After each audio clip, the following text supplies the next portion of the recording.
we got to talk about the quarterback. And one guy who has not made up his mind officially is Quinn Ewers. Now, there have been a number of reports over the last month and change that have indicated that Quinn Ewers is leaning towards coming back. And my thought was, hey, if Quinn could go out there and lead Texas to a national championship, and he had 2 great performances in the college football playoff, then there's the decision. To hell with the reports. He's going pro, and he should be going pro because he probably would have played himself into the first round if he put together 2 great performances and 2 great wins against 2 obviously great teams. But unfortunately, that wasn't the case. Texas came up short on Monday. So now it sort of feels like those rumors are going to be right. And Quinn Ewers is leaning towards returning to Austin for one more season.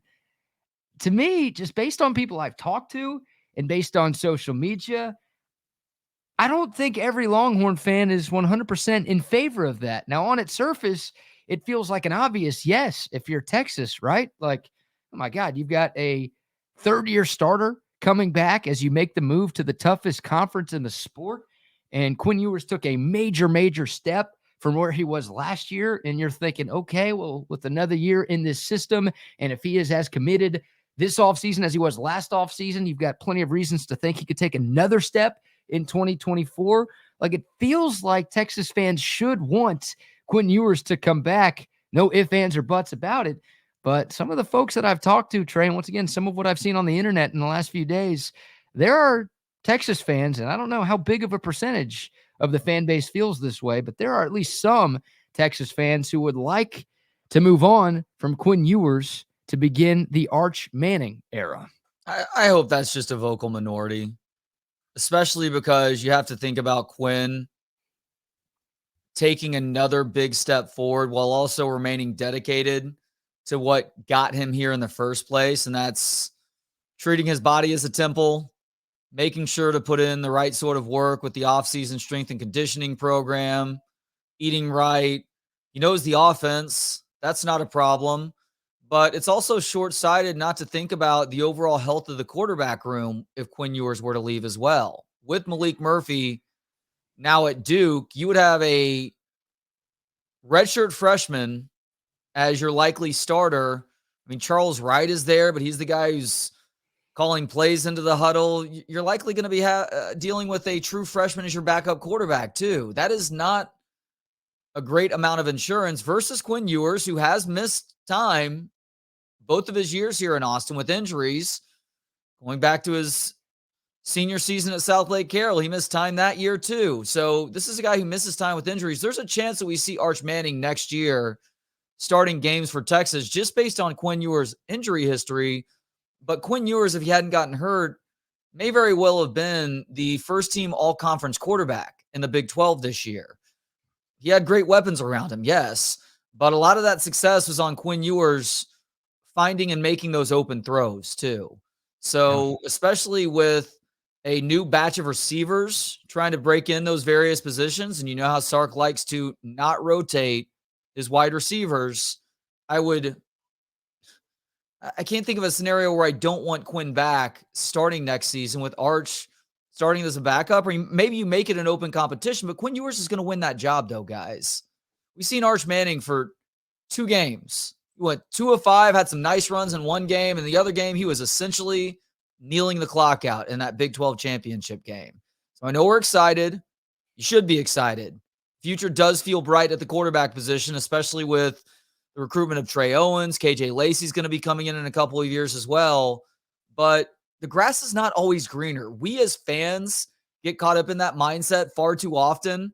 And of course, Texas is like pretty much every program across the country where the most popular football player on campus is the backup quarterback. That's especially the case when it's a Manning or a Sims or somebody like that.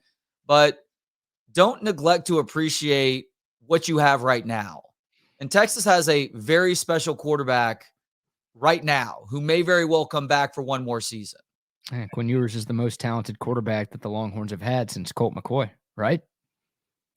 I love Sam Ehlinger, but he, like, as a thrower, he is more talented than Sam Ehlinger. Yeah, and Quinn, once again, took some tremendous strides this year. I think the eye test told us that, and the numbers tell us that. I mean, he completed 58% of his passes Last year, he was up at a very nice 69% this year. Threw for 2,100 yards last year on 7.4 yards per attempt. This year, closer to 3,500 yards on 8.8 yards an attempt. 22 touchdowns this year versus just 15 last year, even though he played more games this season. And he threw the ball more this season. He had the same number of interceptions in 2023 as he did in 2022 with just 6. Like, he took a major step, hell, multiple steps this year. And once again, it feels like he could do that again. And Trey, I just saw Saturday Down South, I think, tweeted this out in her big college football Twitter account. They tweeted out some power rankings for SEC quarterbacks. Like, they're way too early SEC QB power rankings for 2024. You know who was number 1 on that list? Quinn Ewers, like ahead of Carson Beck, ahead of anybody else playing in that. Jackson Dart. It's going to be a decent quarterback conference next year. For Quinn to be ranked number 1 by that website, which knows its shit, that's a big deal.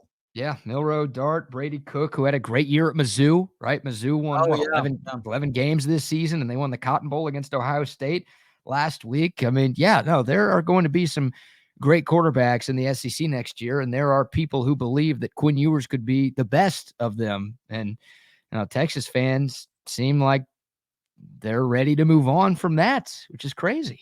Where did I see KJ Jefferson end up? Transferred from Arkansas. He's in Florida somewhere. I just don't recall the school.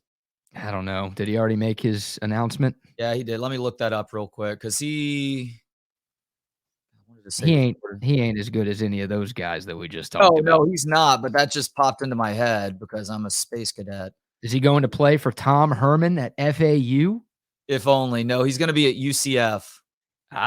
Big 12. Yeah. Good for him.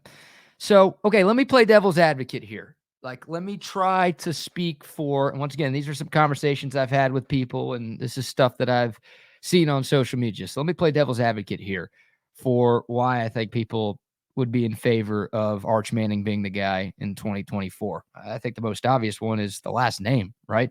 And just all of the hype that goes around Arch Manning. I mean, I think everyone has seen this picture, and if somehow, some way you haven't yet, I'll pull it up on the screen right now, of the press gathering in New Orleans before the Sugar Bowl, where you've got a very sad-looking Quinn Ewers taking a look at Arch Manning's podium and seeing like 50 assembled media members talking to Arch while there is nobody there talking to Quinn, right? So the hype obviously surrounding Manning is ridiculously high. Now, I will mention that Quinn Ewers spoke to the local media the day before this picture was taken, and this was the first and only time that folks got to speak with Arch Manning in New Orleans, which of course is where he's from. So all of those factors, I think, contribute to this picture being what it was, but still people are excited about a Manning. And I think another part of it is like, there's a chance, Trey, if Quinn Ewers comes back next year, that Texas only gets 1 year of Arch Manning, right? Because Arch Manning is going to be draft eligible after 2025. So if he sits next year and doesn't play because he's behind Quinn Ewers, then that means, yeah, if he goes and balls out in 2025, then that's it. Like, that's your year of Arch Manning, one of the most highly touted recruits in the history of college football, the offspring of like the first family of football. And you're going to make the decision to only let him play 1 year at your school? Because we know Arch Manning has NFL aspirations. Like, it's just a matter of when, not if, that dude is playing on Sunday. So if you're Texas, and yeah, Quinn Ewers is your guy in 2024, then you were setting up the possibility of having an elite talent, a guy who I think has a higher ceiling than Quinn Ewers. And I think a lot of Texas fans do too. Like, that could be your guy for just one season, and then you could be talking about how we missed a golden opportunity for not letting that guy get more playing time. Don't let the potential for greatness cloud your ability to see that you have greatness right in front of you. Texas has the former number 1 quarterback recruit in the country in Quinn Ewers, who is starting to live up to that potential now. There are no certainties. Quinn Ewers could come back next year and he could completely suck. But Arch Manning could come in and not live up to the potential that we all think he's going to live up to. You just never know. So again, to take that grass is always greener mindset, I get why it exists. I do, because we all strive for perfection and we hope for perfection out of our football team or our sports teams, even though that is completely unrealistic 99.9% of the time. But Quinn Ewers is a damn good player. So the vocal minority that's hoping that he moves on to the NFL so the Arch Manning era can start, just pump the brakes, take a breath, please. I know it's not that warm right now, but go outside, just go for a stroll, get off of the insider sites for a few minutes, get off of Twitter and Instagram. Just take a mental break from it all and just go breathe and walk and try not to worry about anything for like 30 minutes. Well, let me ask you this. Do you agree with me when I say that I think the ceiling for Arch Manning is higher than the ceiling for Quinn Ewers? I think there's similar ceilings. Like, I guess the nuance of it, yes, because he is a Manning and he's got the pedigree, and both of his brothers won Super Bowls, and they were obviously great college players too. But again, I don't want to diminish how good of a player Quinn Ewers has become and how much better he can be at the college level before ultimately deciding to go to the NFL. Think about it, folks. We're talking about a guy who for much of the year was predicted as a first round draft pick. This is a pretty deep quarterback class, though. That's fallen a little bit. If you were to go pro after this, or if you were to go pro now, he'd be a second or third rounder at the absolute worst. If he comes back next year, there's a great chance that we see him end up as a first round draft pick. Now, if he reverts to big fat quarterback form, last year's form, pre-bowl game, and he's not doing the things that he did such a good job of this last offseason and throughout the course of the season too, because by the way, Quinn Ewers became big fat quarterback in the middle of last season, which was Dylan Osetkowski level impressive of weight gain. But if those things start to happen again this offseason or going into next season, well, guess what? It should be an open competition at quarterback. I'm a little bit worried, though, that Steve Sarkisian will have a hard time seeing the forest through the trees because he is so dedicated to his guy when he does have that guy at quarterback. But I also imagine at that point that he knows that Arch will be much closer to ready. So if Quinn Ewers starts becoming part of the problem as to why Texas is not winning games in conference play, then I think Sark would be more likely to pull the trigger there. But just like with Arch Manning, what that potential is, there are no guarantees there either. So right now, you roll the dice on Quinn Ewers continuing to show the commitment and dedication he has over the last year plus now, takes even bigger steps forward as a quarterback when they need him to, because they're going to be breaking in new wide receivers. And Texas is in some ways even better off than they were this season. He's fat. How about Dylan Osetkowski getting the name drop during today's show? I can't believe a guy in the middle of a basketball season could gain the amount of weight that he did. He pulled a Mac from It's Always Sunny in Philadelphia. Dude, he did. That's a great comp.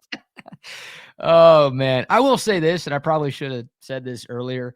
I think a lot of the reason why Texas fans want Quinn Ewers to go is because they're worried Arch Manning is going to leave in the portal. Even though every insider has come out and reported that Arch Manning ain't going anywhere, even though Arch Manning himself at that press conference said he's not transferring, I still think there are people who believe that Arch is going to go if he doesn't get the job next year. Like, he's a Manning. He was the number one QB recruit in the country. He's one of the most hyped recruits in the history of the sport. And you're telling him he's going to have to sit 2 years before he gets to play? Remember last year, Trey, and this was stupid national stuff, right? Anybody who follows the team, cares about the team, roots for the team, we knew how ridiculous this was. But even in Arch Manning's true freshman season, there were people who thought he was going to transfer if he didn't get the job right away out of camp. And if he wasn't going to be an immediate day one starter in his first year in college, he was going to go somewhere else. You had all of that last year. Now, he's already sat for a year, and you're going to make him sit another year? Like, there are still Texas fans. Obviously, that's a national conversation, and they can talk about what they want. They're looking for clicks, whatever. But I think there are Texas fans who are fearful of Arch deciding to hit the portal if Quinn Ewers is back next year. And I think that is also part of why, people are maybe in favor of Ewers going somewhere else. Well, if he's running from competition, running from one more year to really learn and settle in as the backup quarterback, likely get some stars because Quinn Ewers does have a propensity to get dinged up, then I guess that's how it goes. It doesn't change the fact that I would rather Quinn Ewers come back for one more year. You know what you have with Quinn.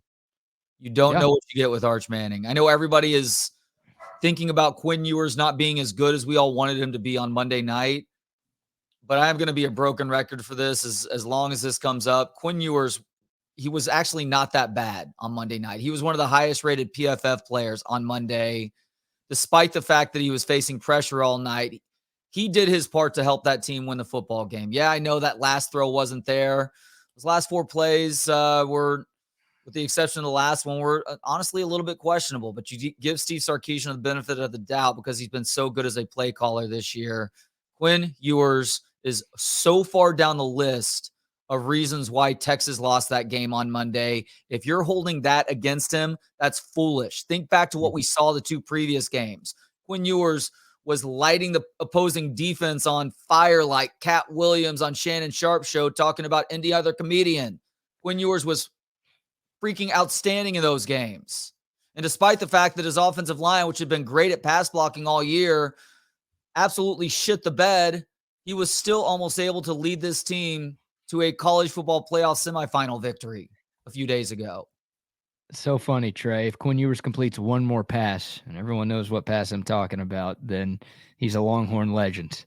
But because that 4th down pass with no time left on the clock fell incomplete, there's this conversation happening amongst Longhorn fans right now. So we'll see, man. Like, we're not going to hear from Sark for a while. I guess National Signing Day in February, he'll have a press conference, and by that point, Quinn Ewers would have already made his decision. Once again, the deadline is January 15th, so we'll know what Quinn is doing.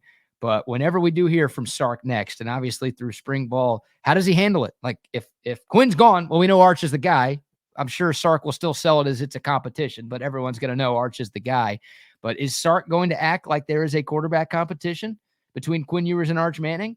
Or is it just going to be like, well, this guy started the last 2 years and he played really well for us this season. He's definitely the guy. We'll wait and see, I guess. My guess is that once all of this is settled and we get that next press conference opportunity from Sark, somebody's going to ask that question. Yeah, I agree. His answer will likely be there's always a competition, but right now Quinn is our guy. He's been our starter for the last 2 years. There's no reason to think that he won't be, but if Arch Manning is that much better as we go through practices in the offseason, spring ball, fall camp, into that first game of the year, then maybe something could change, but that does seem pretty far-fetched. All right, last question on this from me. This has been a great debate, and we're turning this into a YouTube video, so love that. What if I told you? My kids real quick. Can you yell at your kids? Yeah. This is good content, please. Hey, do you guys want me to drop you off in the field I took the dogs yesterday? Okay. Then you need to be a little bit more quiet. Well, so much for this being posted as a separate YouTube video. Now you got Child Protective Services banging at your door because of that. Drop them off in a field? Goodness gracious, Bing Crosby, what are we doing here? God. All right, let me ask you this to wrap this up. And obviously, if you have more, keep going. What if I told you that Arch Manning would transfer if Quinn Ewers is the day 1 starter for Texas in 2024? Like, basically your choices are Quinn Ewers is your guy for 1 more year and you don't ever see Arch Manning in a Texas uniform, or Quinn goes and you get to keep Arch for at least 2 more years because he's got at least 2 more years of college eligibility remaining. If it's an either or, like if you want Quinn back next year, you don't ever get to see Arch start at Texas. What's your response to that? So Quinn for 1 more year, Arch for 2 years? Basically, yes. What's your answer? Arch. It's sad. I love Quinn, and I'm on your side of the original debate. Like, I want Quinn to be the starter next year. But Manning, a mobile Manning, a Manning who can move. Like, could you imagine if Peyton or Eli could move? And the odds are Arch is not going to be as good as his two uncles. They're talking about two Hall of Famers, and Peyton's one of the best quarterbacks I've ever seen. You got 4 Super Bowls between them. Like, odds are Arch is not going to have that arm and be that successful. But those genes, and he can move. I can't not have that guy here, you know? In the words of Dave Matthews, Quinn Ewers, eat, drink, and be merry. Go do whatever you want to do. I want Arch Manning in that situation. Oh, after all that, that's what it took. I don't think that's the choice that Texas will have to face. But if it is, and a lot of folks out there are seemingly making that the debate, then it's an interesting one.